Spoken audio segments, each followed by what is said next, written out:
अब इस पद्य के अर्थ को समझिए। क्या बोल रहे हैं? सेना परिच्छदस् तस्य द्वयम् एव अर्थ साधनम शास्त्रेषु अकुंठिता बुद्धि मौढ़वी धनुषी चातदा।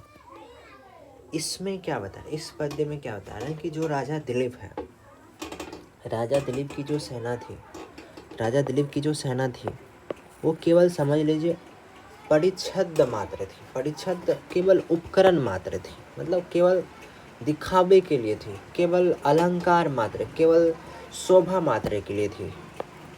शोभा मात्र के लिए नहीं होता कि आपके आसपास चल रहा है लेकिन वो उसका कोई काम ही नहीं आ रहा है, क्योंकि राजा स्वयं काम कर लेते थे। सेना मात्र शोभा के लिए था, मात्र दिखावे के लिए था, ऐसा समझ सकते हैं। यानी राजा दिलीप की जो विशाल सेना था केवल उपकरण, शोभा मात्र थी। और उसके प्रयोजन जो था, उसका जो कोई भी कार्य होता था, कोई भी प्रयोजन होता था, दो बातों से ही सिद्ध हो जाता था। उसका कोई भी कार्य दो चीज़ों से ही सिद्ध होता था। एक तो संपूर्ण शास्त्र अवगाही बुद्धि, एक तो संपूर्ण शास्त्रों को जानने वाली उनके पास बुद्धि थी। दूसरा धनुष पर चढ़ी हुई डोरी, धनुष से ही अपना काम चला लेते थे। ठीक है, तो अब पूरे अर्थ को समझते हैं। क्या बोल रहे हैं? बोल रहे सेना परिच्छदस्, परिच्छदस् बोले कि जो सेना है, सेना किसका? तो बोले तस्य, तस्य सेना, उसकी सेना, उस राजा की सेना। राजा दिलीप की जो सेना था वो क्या था? परिच्छदस्, परिच्छद उपकरण, उपकरण। राजा सेना, राजा दिलीप की, तस्य मतलब उसकी, मतलब उस राजा दिलीप की सेना परिच्छदस् उपकरण, उपकरण, सेना जो था उपकरण मात्र थी। क्लियर है? उपकरण मात्र थी, केवल उपकरण, शोभा मात्र के लिए थी।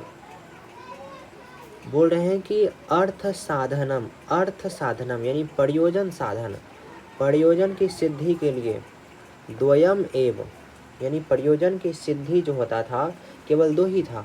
उनके प्रयोजन की सिद्धि के लिए केवल दो ही चीज़ें थी। एक तो क्या? शास्त्रेषु अकुंठिता, शास्त्रों में वो क्या थे? अकुंठित थे। शास्त्रों में वो तीक्ष्ण थे, तीक्ष्ण बुद्धि, शास्त्रों में तीक्ष्ण बुद्धि, शास्त्रों में भरपूर बुद्धि थी उनके पास। और दूसरा चीज़ किससे सिद्ध हो जाता था उसका कार्य?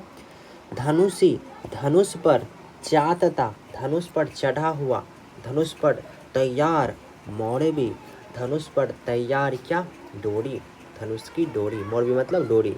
धनुष पर चढ़ा हुआ डोरी उसके कार्य की सिद्धि करते थे। दूसरा, शास्त्रों में अकुंठित बुद्धि, शास्त्रों में अकुंठित बुद्धि, शास्त्रों में तीक्ष्ण बुद्धि, ये दोनों ही उनके अर्थ साधन थे, यानी प्रयोजन, यानी उनका जो कार्य था, कार्य की सिद्धि के लिए केवल दो ही चीज उपकारक थे। पहला, शास्त्रों में तीक्ष्ण बुद्धि, दूसरा धनुषी, धनुष पे चातता, धनुष पर चढ़ा हुआ, मौढ़वी रस्सी यानी कि डोरी।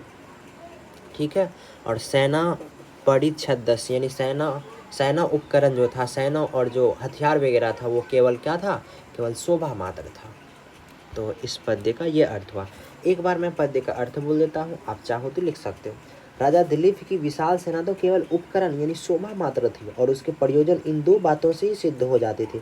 एक तो संपूर्ण शास्त्र, शास्त्र में कुंठित बुद्धि, और दूसरी धनुष पर चढ़ी डोरी। ये लिख लीजिएगा। धन्यवाद।